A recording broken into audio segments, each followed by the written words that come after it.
Joshua Gale is a visionary, a community leader, a nonprofit leader, and an entrepreneur who wants to become the next councilman for North Charleston City Council's District 4 seat.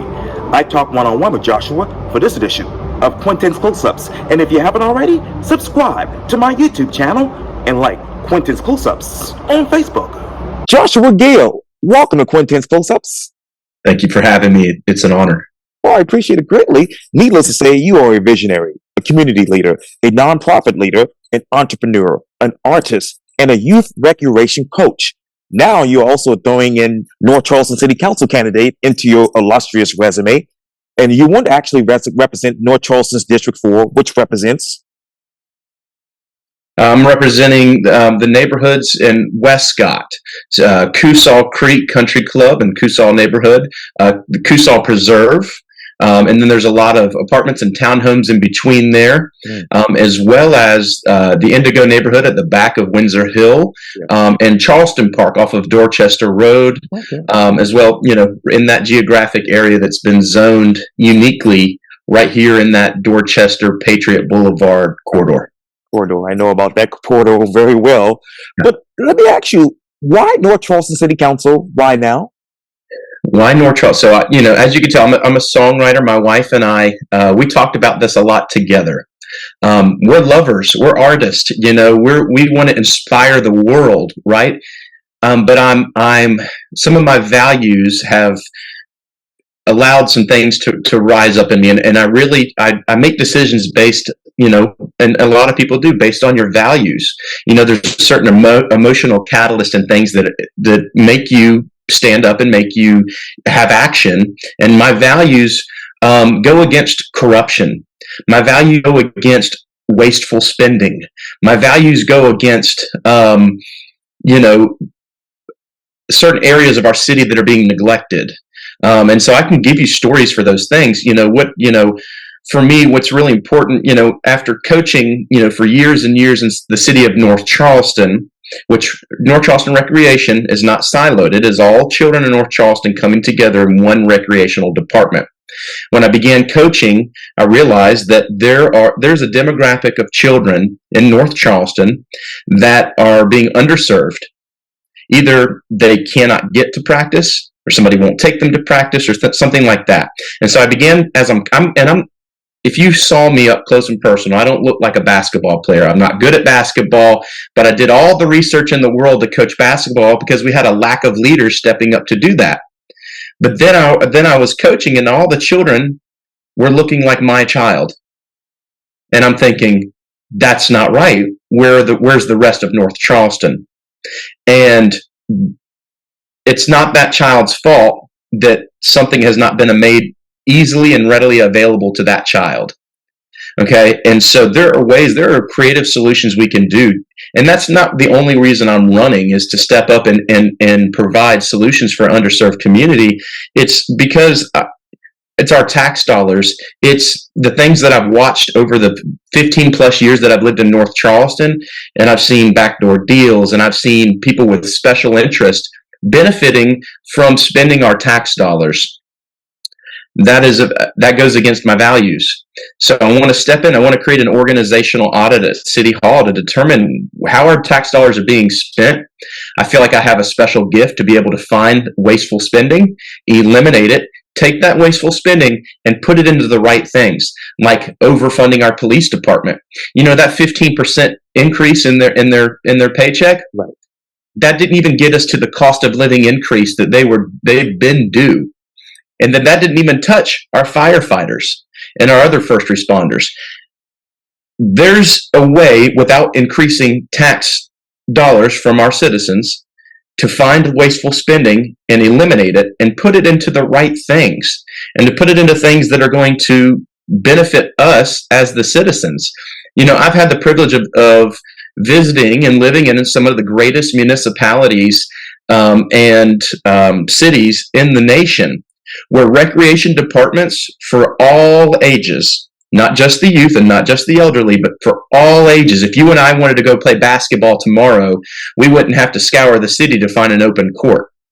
We could go into a recreation department close to, within proximity of our home, and we could play basketball. We could get exercise without having to pay a large amount of money to go join a gym somewhere or wait in line for a weight bench or do any of those things. As one of the wealthiest cities in the state of South Carolina, I like to think that South Carolina runs on North Charleston. You know, if America runs on Duncan, South Carolina runs on the city of North Charleston. We're the working force behind a lot of the things that generate revenue for our state as well as for our city. We should be the main benefactors of that revenue. And I don't think we are. Josh, how much money is the city of North Charleston currently generating for the state of South Carolina? So take into account, I don't know the exact number, but take into account, we've got a port. We've got three of the largest manufacturers here in North Charleston, right? And I don't even have to name them, but also, you know, and they're getting a great deal, and we're getting a lot of workforce into there, but they're generating, you know, state income tax, right? They're generating all these different things, whether or not they're paying property tax or not, or they get, you know, tax breaks and things like that. We're generating tax revenue from this workforce here in North Charleston, and we should be able to benefit from that ourselves. Where should workforce be available in District 4 specifically? I'm sorry, can you repeat that? Yes, sir. Where exactly should the workforce be available in District 4? Where should the workforce be available? Yes, sir. Can you? I'm sorry. Oh, no worries. Let me ask you this, then. Where should workforce opportunities be available in District 4? Where should they be available? Okay. Yeah, absolutely. We should be able to work within proximity of our home. So infrastructure's, you know, pretty bad. And so getting around North Charleston can take anywhere from 1 to 2 hours on the road just to get maybe 10 to 20 miles down the street. We should work within proximity of our home, and we should be able to afford to live, you know, in the city where we work, right? We shouldn't have to continue to move outward and outward and outward and it become less and less expensive. So we need, you know, to have jobs for the folks that live here in North Charleston, that, you know, that we are designed,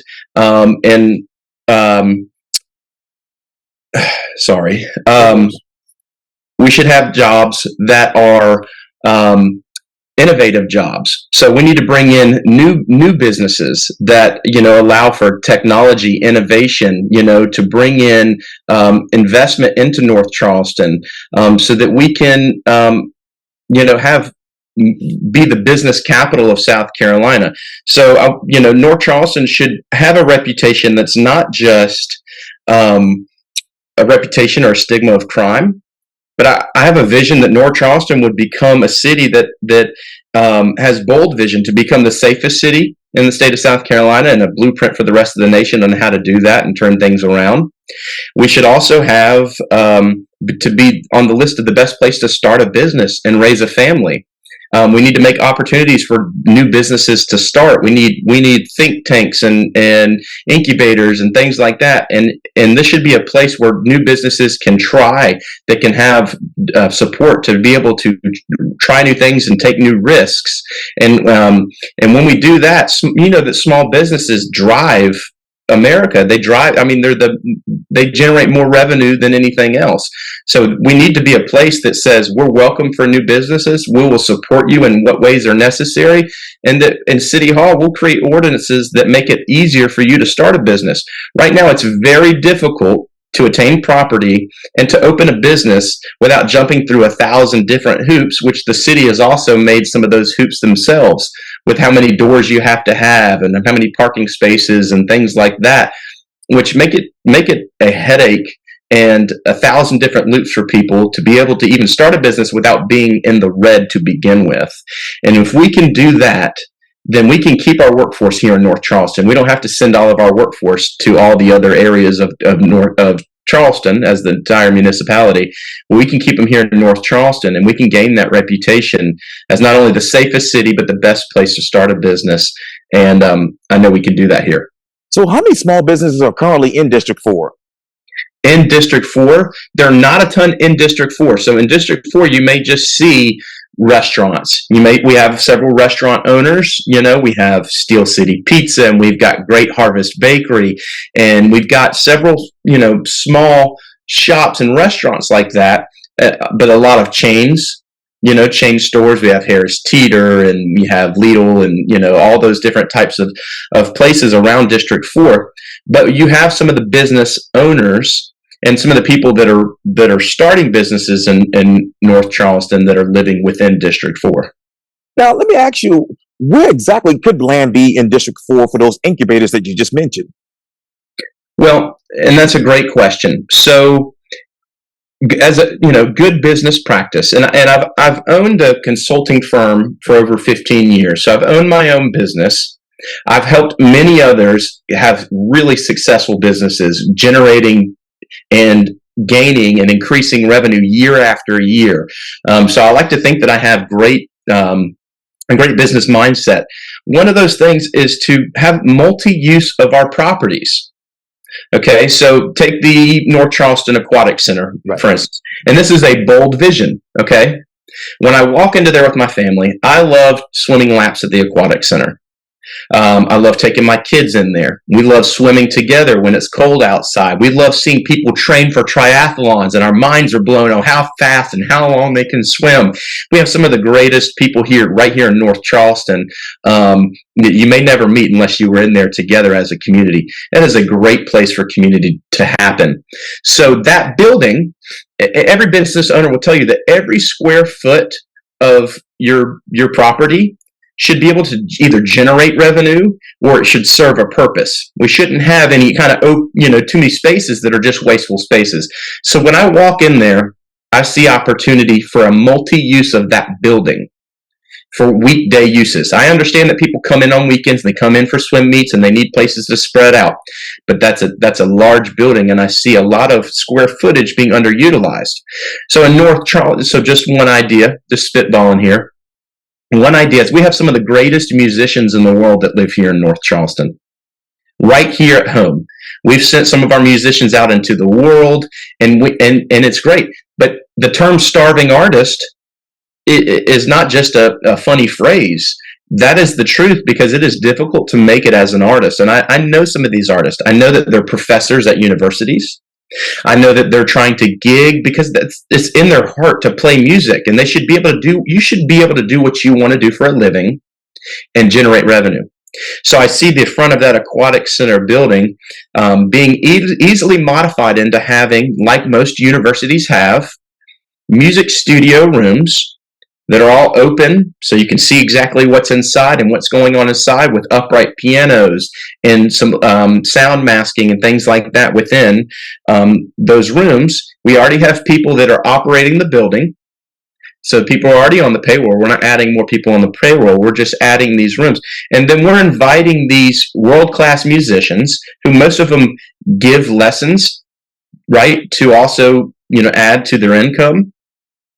We're giving them the space to give those lessons, because you and I know that that space, having a storefront or space is the most expensive thing that can be on your budget.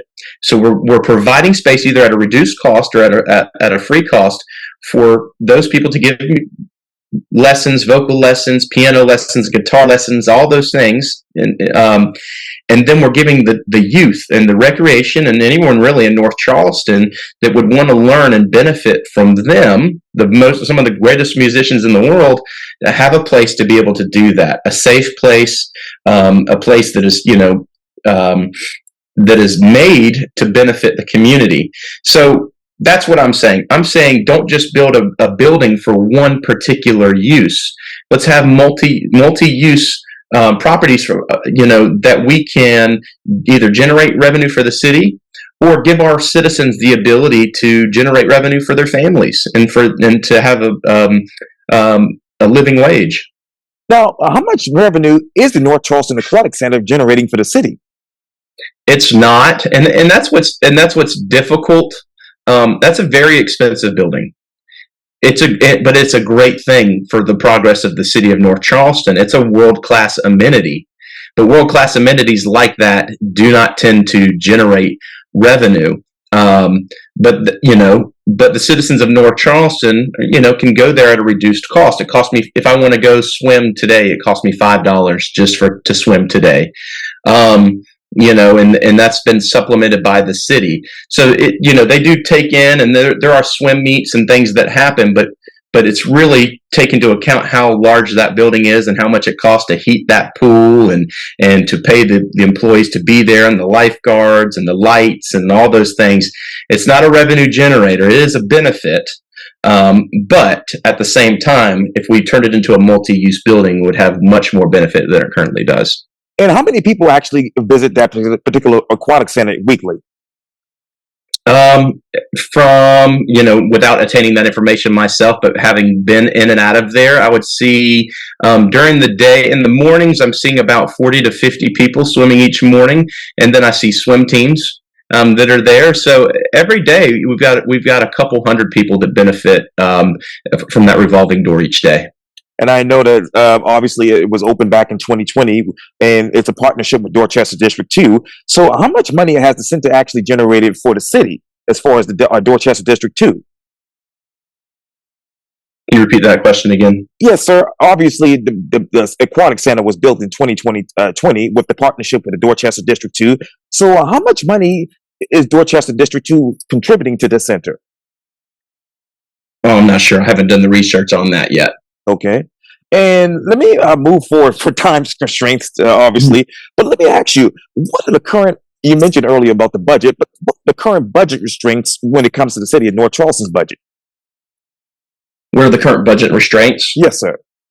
Yeah. I mean, so you've got, the number one item on the budget list, the highest cost of our budget is our police department.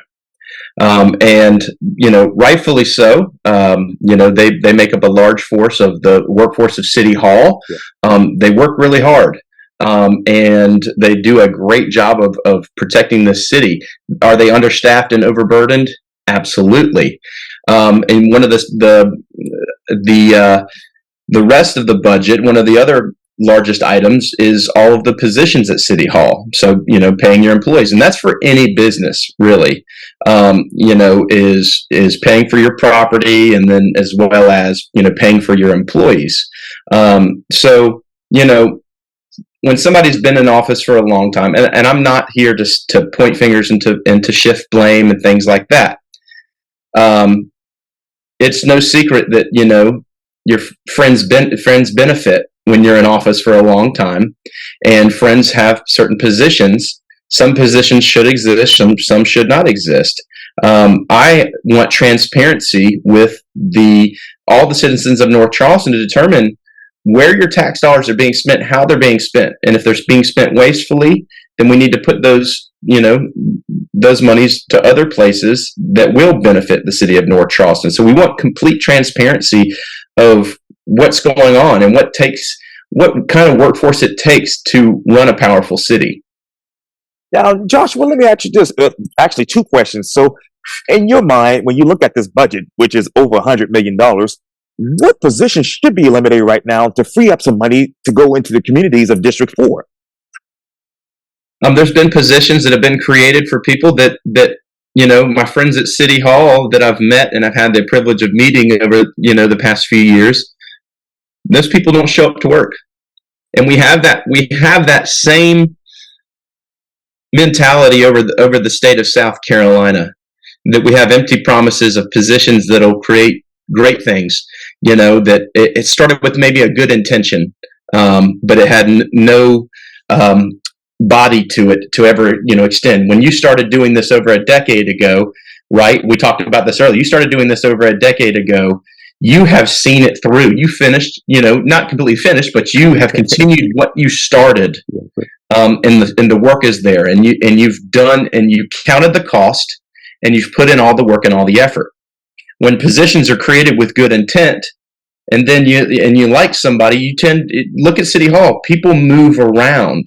You get involved with somebody here, and then we eliminate this. We're just going to move you over here and give you this little position over here, or and I don't want to get into the weeds of it. Anybody that can do a little investigative journaling will tell you there was a lot that's been happening at City Hall that there are backdoor deals and things like that have happened that aren't the benefit of the citizens.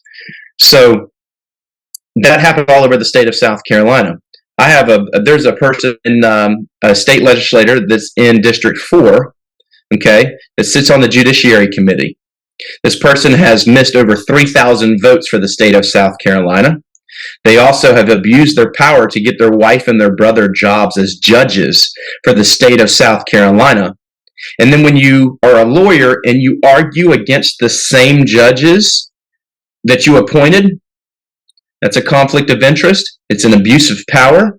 So we have that same system that's failing us in our property crime and in our criminal activity. We have that same system that's failing us that also operates at City Hall. The abuse of power to do things that benefit me and my friends and my family. I have zero special interest in benefiting from a position. And my wife and I, we announced the other night at the meet and greet at Kusal that we, and I don't think any other city councilman's ever done this, we are going to donate a portion of our salary, if elected, to city council to start a nonprofit that's going to benefit those children in North Charleston that don't have a way to get to practice, or how do we get practice to them. We're also going to recondition gloves and bats and soccer balls to be able to provide to these families that don't have that extra income to go over to Dick's Sporting Goods and spend $40 or $50 on a glove and spend $100 on a bat.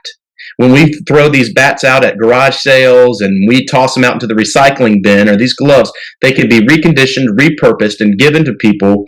And that way that everybody has that same opportunity to be involved in recreational sports.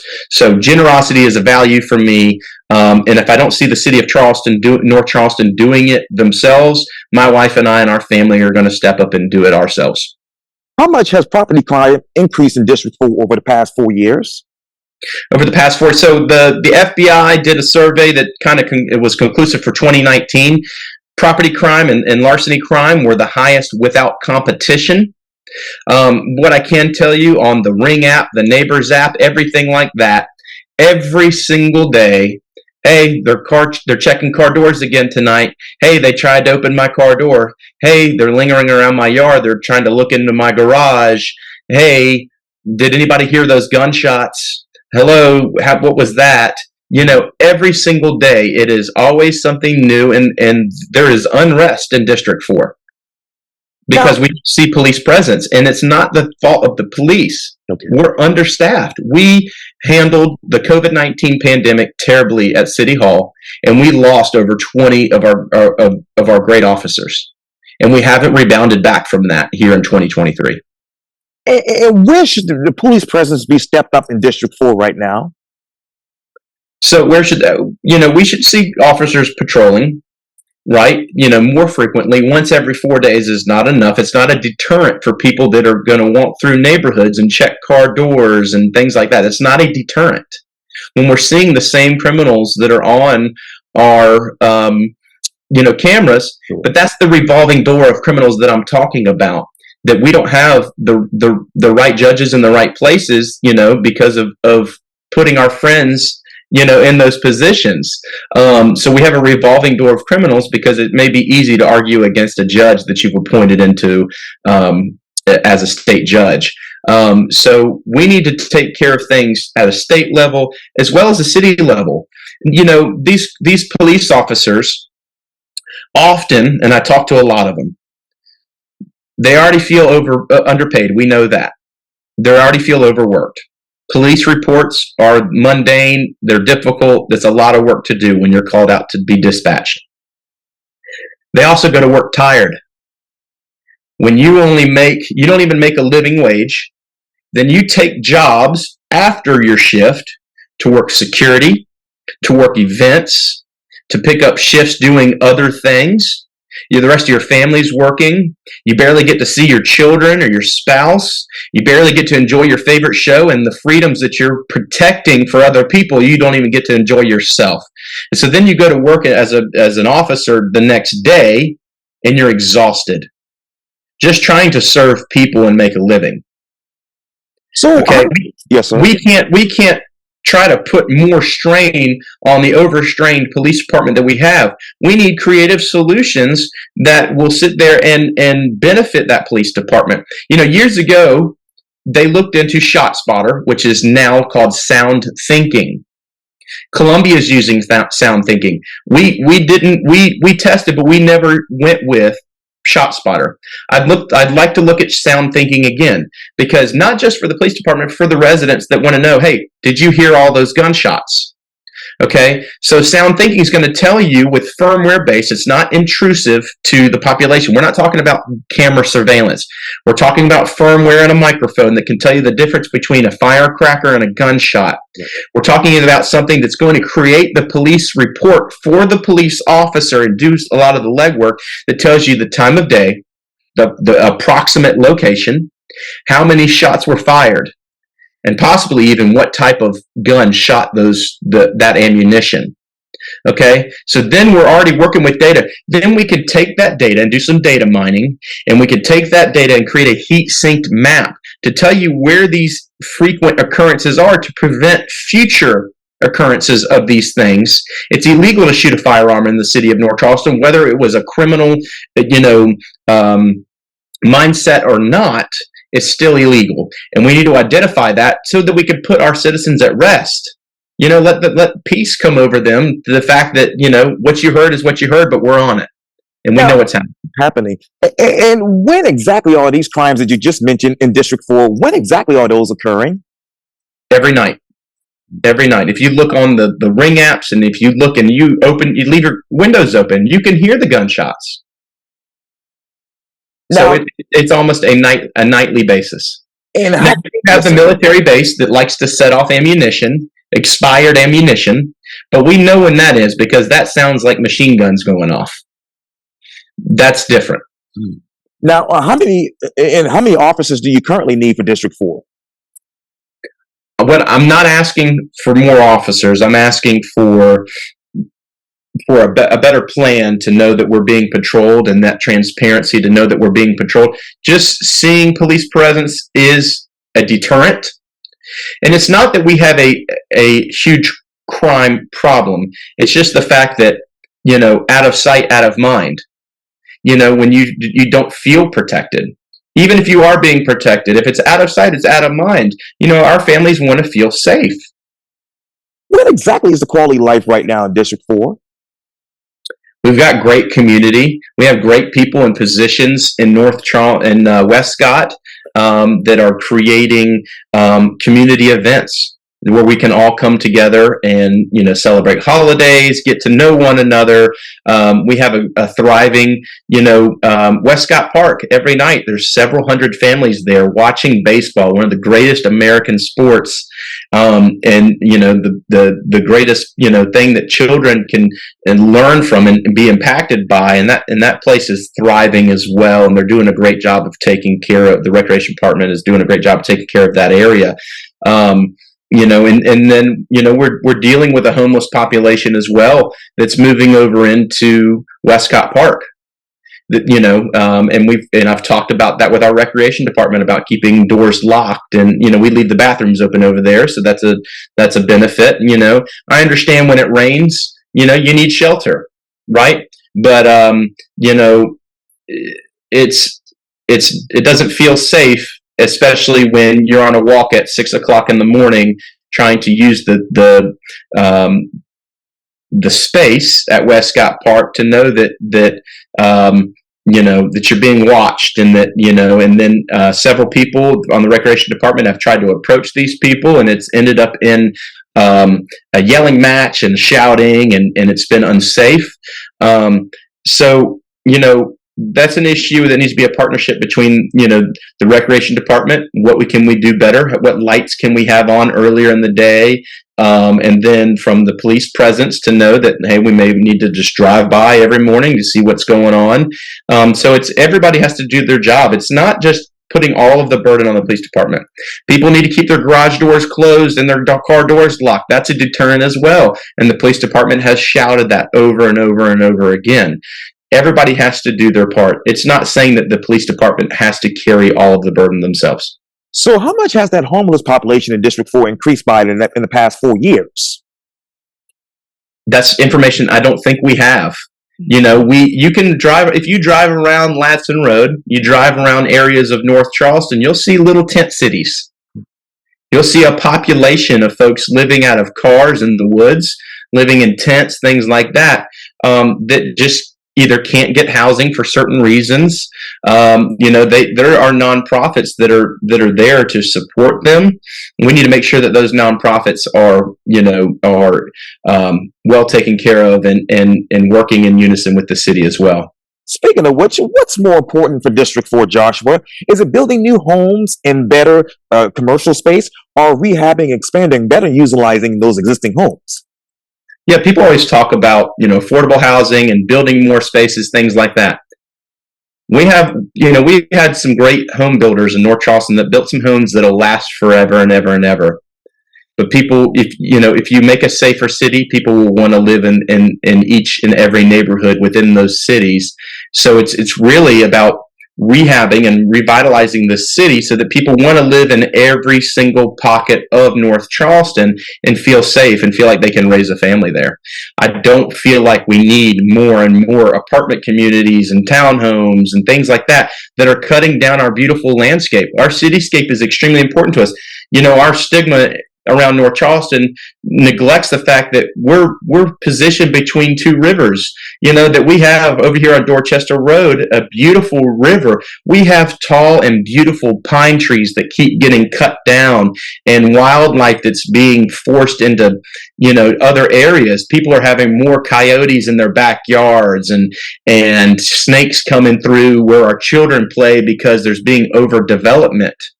And that's on the city council and that's on the planning board to determine, what needs to happen and what gets approved. And that's, again, goes back to special interest as well.